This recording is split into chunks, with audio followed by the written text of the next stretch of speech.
कलयुग के बाद का युग कैसा होगा दर्शकों, ये तो आप सभी जानते हैं कि हिंदू धर्म ग्रंथों में काल यानी समय को 4 युगों में बांट गया है। सतयुग, त्रेता युग, द्वापर युग और कलयुग। अभी हम लोग कलयुग में जी रहे हैं।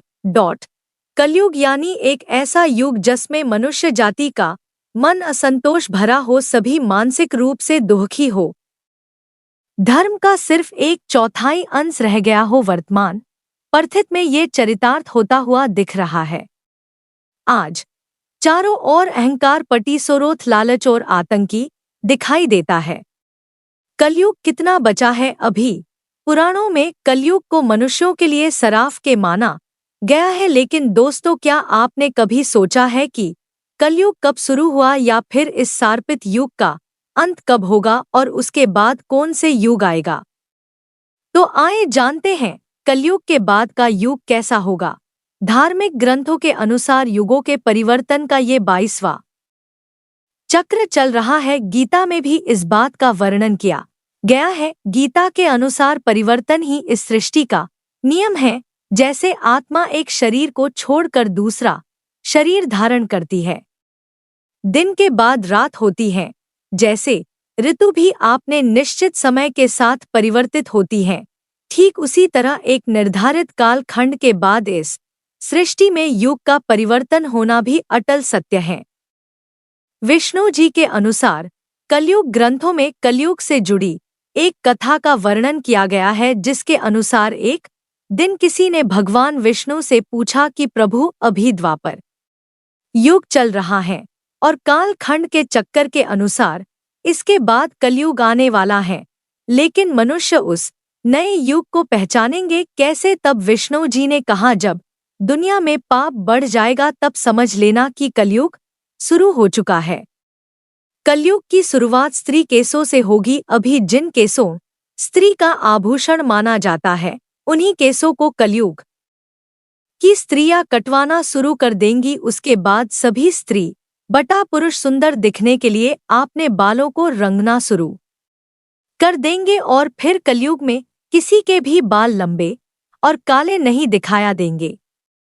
इसके बाद जिस दिन पुरुष पिता पर हाथ उठा देगा, उस दिन समझ लेना कि कलयुग शुरू हो चुका है। इतना ही नहीं, जब हर घर में कलह क्लेश होने लगेंगे, कोई आपस में मिलकर नहीं रहना चाहेगा, लोग अपने ही घरों में अपने को मारने लगेंगे, तो समझ लेना कि कलयुग अपने चरण पर पहुंच चुका। उसके बाद में शिव और ब्रह्मा एक हो जाएगा और फिर जब कलयुग हम सब पर हावी हो जाएगा तो हम तीनों मिलकर इस युग का अंत कर देंगे और एक नई युग की शुरुआत होगी, जहां सब कुछ फिर से नए से शुरुआत होगा। कलयुग के कितने साल बचे हैं? हिंदू धर्म ग्रंथों के अनुसार कलयुग का काल 4,32,000 साल लंबा है और अभी कलयुग का प्रथम चरण ही चल रहा है। ऐसा माना जाता है कि कलयुग का प्रारंभ 3102 ईसा पूर्व से हुआ था, जब 5 ग्रह मंगल, बुध, शुक्र, बृहस्पति और शनि मेष राशि पर 0 डिग्री पर हो गए थे। इसका अर्थ ये हुआ कि कलयुग के 5121 वर्ष बीत चुका है और 426880 वर्ष अभी बाकी है। परंतु कलयुग का अंत कैसा होगा, इसका वर्णन हमें 12 पुराण में मिलता है। कलयुग का अंत कौन से सन में होगा? ब्रह्मा पुराण के अनुसार कलयुग के अंत में मनुष्यों की आयु महज 12 वर्ष रह जाएगा। इस दौरान लोगों में दोष और दुर्भाग्य बढ़ेगी। कलयुग की उम्र जैसे जैसे बढ़ती जाएगी, वैसे वैसे नदियां सूखती जाएगी। बेईमानी और अन्य धन कमाने वाले लोगों में बढ़ोतरी होगी। धन के लोभ में मनुष्य किसी की हत्या करने में भी कोई संकोच नहीं करेंगे। मनुष्य पूजा पाठ, व्रत, उपवास और सभी धार्मिक काम करना बंद कर देगी। गए दूध देने बंद कर देंगे। मानवता नष्ट हो जाएगी। लड़कियां बिल्कुल भी सुरक्षित नहीं रहेंगी। उनका अपने ही घर में शोषण होगा। आपने ही घर के लोग उनके साथ वे विचार करेंगे। बात बेटी भाई बहन कोई रिश्ता नहीं रह जाएंगे में फंस जाएंगे, यानी गलत कर्मों में फंस जाएंगे और सबके सब सत्य से मुंह फेर लेंगे। दूसरों की निंदा में तत्पर हो जाएंगे। दूसरों के धन को हड़पने की इच्छा मनुष्य के मन घन कर जाएगी। पराये स्त्री पर मनुष्यों का मन हस्तगत होने लगेगा तथा वो दूसरे प्राणी की हिंसा करने लगेंगे। सभी अपने शरीर को ही आत्मा समझेंगे। ये ऐसा युग होगा जिसमें मनुष्य गुण नास्तिक और पशु बुद्धि वाले होंगे। संतान अपनी माता पिता से दुवश रखेगी। ब्राह्मण वेद बेचकर जीविका चलेंगे। धन का उपार्जन करने के लिए ही विधा का अभ्यास करेंगे और मन में महित रहेंगे। अपनी जाति के कर्म छोड़ दूसरों को टांगेंगे।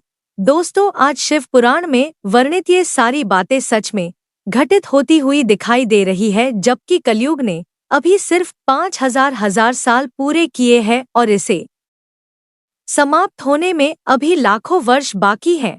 तो जरा सोचिए। कलयुग जब अपनी चरण सीमा पर होगा तो उस समय क्या होगा? इसके अलावा भगवान शिव ने बताया है कि कलयुग का अंत कैसा होगा, जिसके वर्णन महाभारत में किया गया है। घोर कलयुग में क्या होगा? श्री कृष्ण के अनुसार कलयुग के अंत के समय बड़े बड़े भयंकर युद्ध होंगे। भारी बारिश, अंधी और जोरों की गर्मी पड़ेगी। लोग खेती छोड़ देंगे। कपड़े नहीं होंगे, पानी पीने का सम्मान और पेटियां भी नहीं होंगे। चोर अपने ही जैसे चोरों को संपत्ति चुराने लगेंगे। हथियार की भी हत्या होने लगेंगे और मनुष्य की उम्र अधिक से अधिक 12 वर्ष की होगी। लोग दुर्बल, क्रोध तथा बुढ़ापे और शोक से ग्रस्त होंगे। उस समय रोगों के कारण इंद्राणीहीन हो जाएंगे। युधिष्ठिर ने बताया कैसा होगा कलयुग। कलयुग में ऐसा होगा। उसके बाद श्री कृष्ण जी कहते हैं, कलयुग में जब पाप अपने चरण सीमा पर पहुंच जाएंगे और पृथ्वी लोक से धर्म समाप्त होने लगेंगे, तब मैं कल की रूप में अस्थित होकर इस धारा को पापों से मुक्त करूंगा और उसके बाद जो नया युग आएगा सतयुग कहलाएगा, अर्थात सृष्टि युग परिवर्तन का 12वां चक्र पूरा करके 23वें चक्र में प्रवेश करेगी और फिर से नवयुग प्रारंभ होगा। जो सतयुग के नाम से जाना जाएगा। सतयुग की कहानी। सतयुग की अवधि 17,28,000 वर्ष होगी। इस युग में मनुष्य की आयु 4000 से 10,000 वर्ष होगी। पृथ्वी लोक पर फिर से धर्म का बोल बोला होगा। मनुष्य भौतिक सुख की जगह मानसिक सुखों पर बल देगा। मनुष्यों में एक दूसरे के लिए नफरत की कोई जगह नहीं होगी। चारों ओर प्यार ही प्यार होगा। मानवता की पुनः स्थापित होगी। मनुष्यों को परम ज्ञान की प्राप्ति होगी। लोग पूजन कर्म में विश्वास करेगी। सतयुग में मनुष्य अपने तब्बल से भगवान से बात कर सकेगा। इस युग में लोगों को अपने शरीर पर पूर्ण नियंत्रण होगा। आत्मा का परमात्मा के मिलन से सभी सुखी होंगे। लेकिन दोस्तों, सतयुग आने में अभी काफी लंबा समय है, तो क्यों ना हम लोग कलयुग में ही अपने धर्म और कर्म से सतयुग की तरह जीने का काम करें, क्योंकि ग्रंथों में भी इस बात का वर्णन मिलता है कि कलयुग में भी जो लोग धर्म और कर्म पर विश्वास करेंगे उन्हें सतयुग की तरह ही सुख की प्राप्ति होगी। दोस्तों, हम उम्मीद करते कि आपको ये आर्टिकल पसंद आया होगा। जाने से पहले हमारे इस आर्टिकल को आपने दोस्तों के साथ शेयर करें ताकि उन तक भी ये जानकारी पहुंच सके कलयुग के बाद का युग कैसा होगा।